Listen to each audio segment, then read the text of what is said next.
Coach, if you just want to maybe start with the opening statement, starting fall ball this weekend, and then we can open it up for questions.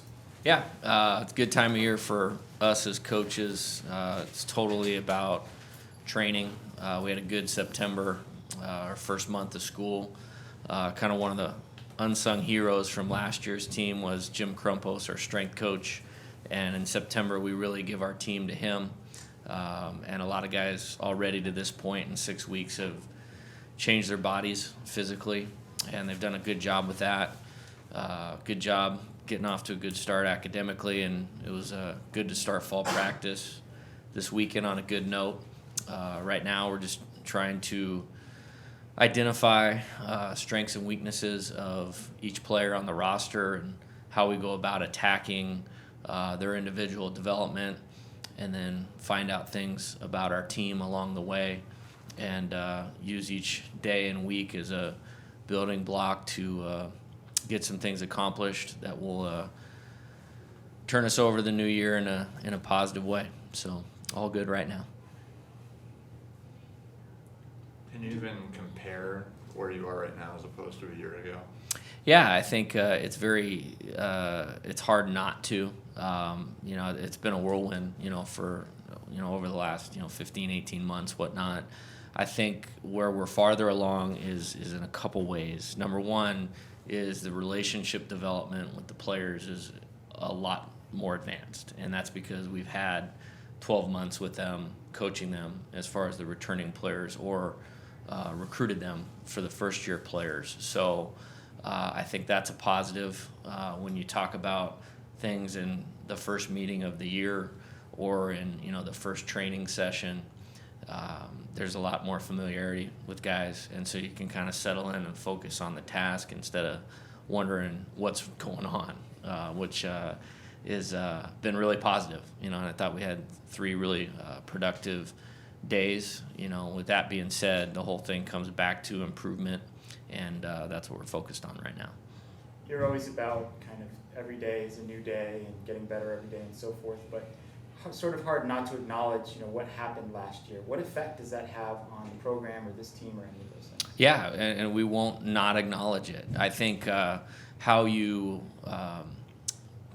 categorize it is really important. Those guys, the 2016 team, will always be a significant part of this program. And if you look at it from a results standpoint, it was the most successful team at this university in the last 30 years from a win standpoint. And there's a lot of positives that you can take with it. But this is a new challenge, new group. So when we refer to 2016, we always refer to it as that team. And they, met the challenges along the way and really improved at a, meteoric level. Which is something we want to try to emulate. With that being said, new personnel, new challenges, a lot of the things that we can take as positives will help us. And there's a lot of things that have helped. The visibility of the program, from a recruiting standpoint, I believe the postseason success really put in front of our recruits' eyes that were drafted last June what the opportunity they have here, and was extremely positive. And so I'm very excited about that, and we'll use all of that as best we possibly can. Having opportunities like that team had is one of the reasons players choose Arizona, and for that it was nothing but positive. How is the reaction different now when you go out on the recruiting trail? I've always viewed it as positive. I mean, this is, from a name standpoint or a brand standpoint, the most high-profile program that I've been associated with. And so from day one, when I showed up here, it's been all positive. I think what it probably has done with the visibility that college baseball is getting now, and how the College World Series is so well put out there, the borders of where we can go to get players, I think, has expanded tremendously. And we have a strategy in recruiting, a map, if you will, of where we want to be good. But good players that can accelerate your program, they can come from anywhere. And it certainly helped in that regard. So you found, is it a case of people from different geographic region contacting you about interest? I think when we identify a player that fits into our program and the direction that we want to take it, 90% of the time, if there's interest on our end, the response is positive on the other end. With that being said, when you're going after that caliber of player, it's highly competitive. You know, my guess would be it's like Coach Miller recruiting against Kansas or Michigan State or Kentucky or North Carolina. No different on our end, you know, or Coach Rodriguez battling some really high-profile programs for high-profile players. And but we have something now that was put in front of recruits' faces that hadn't been accomplished, you know, for a lot of places in a long time, which is pretty exciting. And like I said, we'll continue to use that as a positive. Your high-profile guy this year is Quintana. What does he kind of bring to the table right away for you when you're looking at 2017?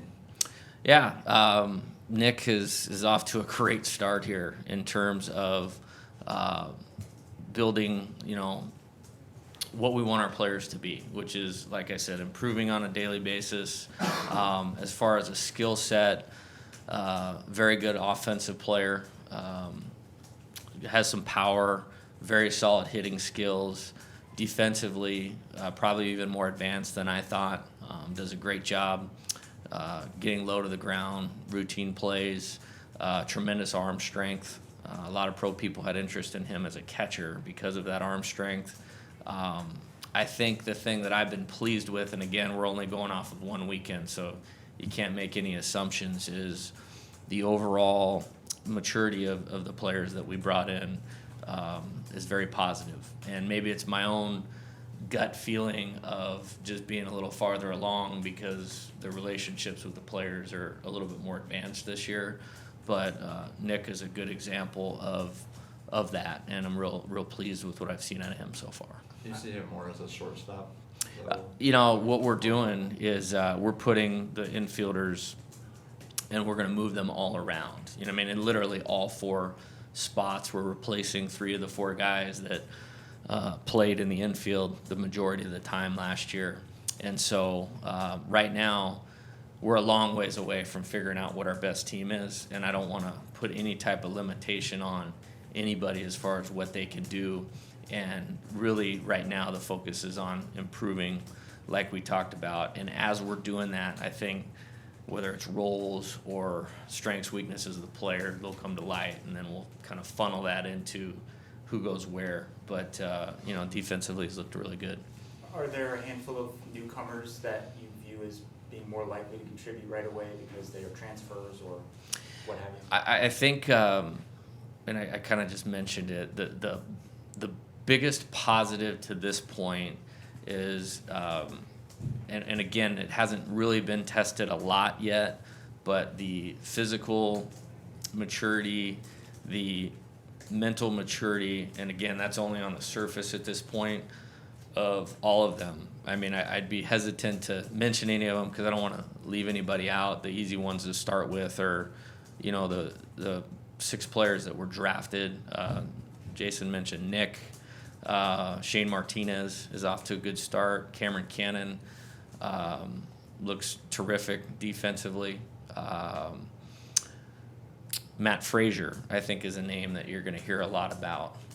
Athletic, left-handed hitting outfielder that fits into what we do. I think he's got tremendous upside and potential. A couple JC transfers that have Division I experience. Cal Stevenson, skill set I'm very familiar with, obviously. Will play well in this park and in our brand of baseball. Corey Voss, you know, has a lot of power potential, ability to hit the ball at all fields. On the position player side, again, I don't want to leave anybody out. On the pitching side, there's a host of arms that we brought in, and I think there's a good blend of now ready type stuff where they can contribute in some capacity and some future upside and potential. Getting Randy LeBeau back this year, he had to sit out last year, is going to be a real positive for us both on the mound and on offense and on defense. So for you as it stands right now, then, what is on the list of priorities, challenge number one that needs to be not only addressed but left over? Yeah, I think every day is we put something on the table or on our plate as far as something we have to go after and get. And for us, you know, it's not, we don't need to be ready to play or win a game today, and that's a good thing. And I'm sure all 300 Division I coaches would tell you that's a good thing right now. But again, I don't want to sound like a broken record, but improvement on a daily basis. What we do with the fall is we don't try to put the whole picture together. I don't want to get too fast, bum rush them with information, and then kind of be good at everything. What we want to do is take a task, master it, and then go on to the next level of training, learning, build from that in a logical progression. And what was nice about this weekend is I felt like the things we put in front of them showed up well in the first scrimmage game. And so it'll allow us today into this week to move forward into some new concepts. And ultimately, we want to build a team that can win any type of game on any type of day. And so the fall is about kind of setting a foundation of moving us in that direction. How do you go about replacing the senior leadership that was so invaluable for you last year and that you obviously don't have? Yeah, well, first off, you know, and I've talked about those guys a lot, but what Nathan Bannister and Zach Gibbons and Cody Raymer and Ryan Aguilar, and I don't want to leave any of them out, but what those guys mean to me personally is I couldn't put that into words. And it's as much for their character as their production. Now, one thing that I cautioned the players on and our staff on is it's not fair to compare, you know, what that group looked like on the field, off the field, in the locker room last June to where this group is in September. Because if we looked like a completely different group and acted like a completely different group of human beings as the season moved on, and you have to go through some experiences together, both positive and negative, for leadership to evolve, for team bonds to be formed. And so we're being very careful of that, and not careful, but aware of kind of our process of developing that. And I think it's off to a good start. We have a leadership group that I meet with frequently, and we've set the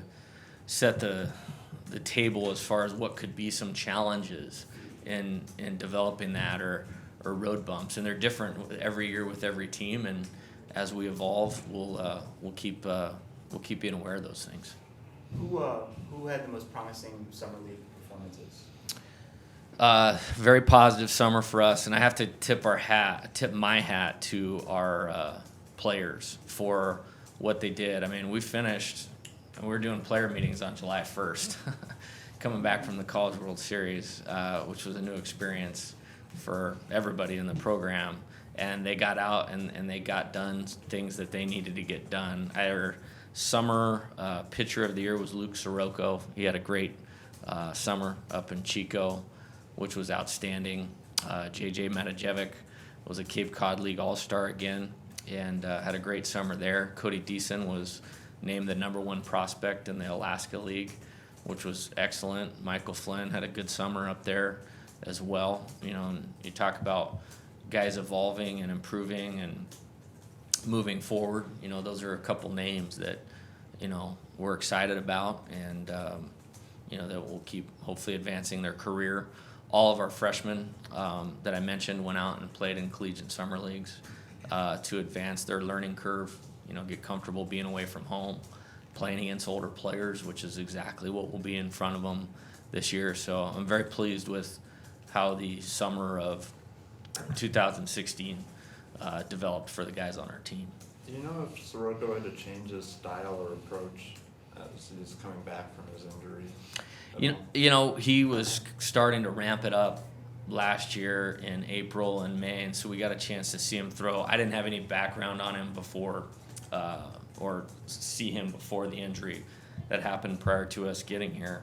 But that he's a strike thrower and he mixes, and he's a great teammate, and he added a lot to that group without being able to play last year. So I'm really happy for his success, and I think I think it's great to see him be able to get out there and compete again. All that when he got into short season ball, hit for average, hit for power. Yeah. What gives you confidence he'll continue that as he moves up the ladder? Well, I'm very excited for him and happy about that. And one of the things we want to do here is prepare our players for professional baseball. And if you look at how well the 5 guys that went out and played did across the board, it was a high-level performance where they'll all move up. And so that was very exciting to see their positive results in professional baseball, because on the field, that's what we want to do. We want it to be a training ground for pro baseball, and that means preparing them.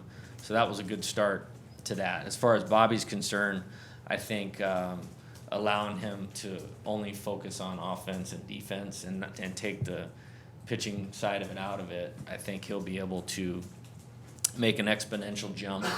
I think it looked like from the statistics, or at least what you can gather from a box score, that his pitch selection was really good. He was willing to take walks, not chase, and had great success, which I'm very, very pleased for him.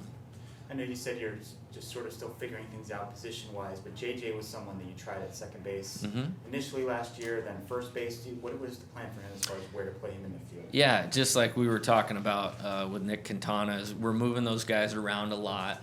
I believe playing in the middle of the diamond will help him advance either and evolve into a second baseman, or that can only help his development as a first baseman. And so I probably see him on the right side of the diamond somewhere, and it's a work in progress. He's a lot better off than he was a year ago today, and turned a nice double play in the game the other night, and we'll continue to work on those skills for him. Is any other veterans, have they changed positions? Yes. Alfonso Rivas, we're moving to first base also. Randy LeBeau will also be in the mix at first base. And what I like about them is Ryan, what he did for us last year was awesome and often underrated, because the 2 guys that hit in front of him were on base all the time and setting the table for him. He was almost forgotten about a little bit, I felt. But he was as productive as you could ask a player to be. And so Alfonso and Randy give us a similar type dynamic to what Ryan gave us. And, it's something I always pay attention to when you have good teams, is what maybe separated that team and allowed it to advance. And then in the future, you try to duplicate it. Now you have to gear everything towards your personnel, but shifting those guys over there, I think, will allow us to do that. The other thing that allows us to do that, and it's really important in High Corbett, is the athleticism of the outfield we can run out there. Mitchell Morimoto, who was the Arizona JC Player of the Year last year, can really run. He's off to a really good start. I mentioned Cal Stevenson, Jared Oliva, obviously, and Matt Frazier. I mean, that's as athletic foursome as I would assume is anywhere in college baseball, and that's really important for us to have in the park that we play in. Mike Kendra is a big baseball fan, baseball background. Did you ever have a chance to sit with him and just talk about the game? Oh yeah, he's my new best friend here, and I have a long way to go in terms of catching up with that dude. So it's probably more of me asking questions and then listening. And I love Coach. He's a special coach, obviously, and to sustain the success that he's had for a long period of time is remarkable. Doesn't happen, especially in this day and age. So I pick his brain whenever I can. I probably need to ask him about some golf tips, because his game is quite a bit more advanced than mine. But I always enjoy spending time with Coach. A couple of the transfers you've coached before, how have they developed since the last time you saw them? Great. Cal Stevenson, obviously, he was the Mountain West Freshman of the Year for us at Nevada. Actually, he was co-freshman of the year with Corey Voss. He has gotten stronger. He had a good summer in the Cape Cod League. The biggest difference is the way the ball comes off his bat. He hit a triple over the left fielder's head. As a left-handed hitter, that's hard to do. Obviously, has always been able to run, knows the game. And a lot of our offensive development stuff is similar to what we were doing at Nevada. So it's nice almost having like another returning player that could fulfill a key role. And then Sevi Romo, I had recruited to San Diego. Pitcher, I'd never coached him, but in that program, there's a lot of things that he probably heard that are similar to some things that we do. And it's like having two more returning players. And I think if you look at, again, emulating the success of that team last year, experience was a big component of it. And so that type of stuff only helps what we're doing. How did Ryan Howe handled making the last out and kind of moving past that? You had any conversations with him, or did he move on pretty quickly and put it behind him? Well, I think about that game every day of my life, and it will always be that way. And I'm not ashamed to say it. I'm not. That's just how it goes. And 99.99% of 2016 was positive. And when I look at Ryan and I don't think of that. I think about we made a run in Pac-12 play where he actually became the starting catcher, and our pitching staff started pitching at an incredibly high level, and a couple big hits that he got through the year. He started a game in Omaha against UC Santa Barbara and played great. So I look at it more of like, without him, and we got him last summer, if we didn't have him, that last year's team never would have been last year's team. And but I just saw him in the hallway, actually, a smile on his face and moving forward, and that's what we do. And I think it's a strength of our program, good and bad. We're able to play well late in the season because we high five after a game, take a picture after a game, and then it's on to the next one. And that's in good and bad. And just because it's the last out of the national championship game, that rule still applies. And he's doing fine, and I'm really glad we have him in our program. Is catcher the strongest position, you think, with those two and Voss Mm-hmm. now? I think it's a real strength of our team, and you can't underestimate that. And our pitching staff, with Coach Lawn's guidance, was spectacular last year. And one of the reasons I believe it was so good, and there was some returning pitchers that pitched remarkably better last year than they did the previous year, was how strong the catching was with Cesar and Ryan, and then adding Corey into that mix. That's a real positive thing for where we're at right now. And I'm very pleased about it because it doesn't always go that way. And Sparky Anderson once said, if you have a bad catcher, you have a bad team. And we're lucky with the catching that we have right now. Anything else for Coach? There's a couple early season tournaments you guys are doing with Frisco and Yeah. Minneapolis, I guess. How did the Minneapolis one? Yeah, that Frisco is this year. Minneapolis is next year. Okay. I felt like the San Diego thing was so positive for us last year. It felt like the NCAA tournament when we were out there. You played Tulane, who was a regional team. You played Nebraska, who was a regional team. You ended up playing San Diego State, who's like playing home team in a regional.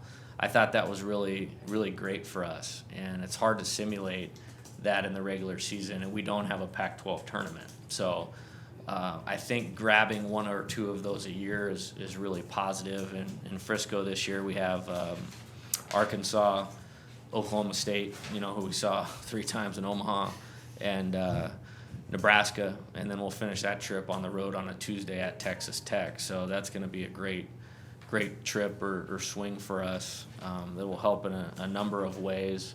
And then next year, we're going back to San Diego to the Tony Gwynn Classic, and then the following weekend, we're going to Minneapolis, Pac-12 Big Ten Challenge, which University of Minnesota is putting on in the Vikings' new football stadium. I don't know what it's going to look like as a baseball stadium, but it looks pretty sweet on TV as a football stadium. So that'll be really positive for our players.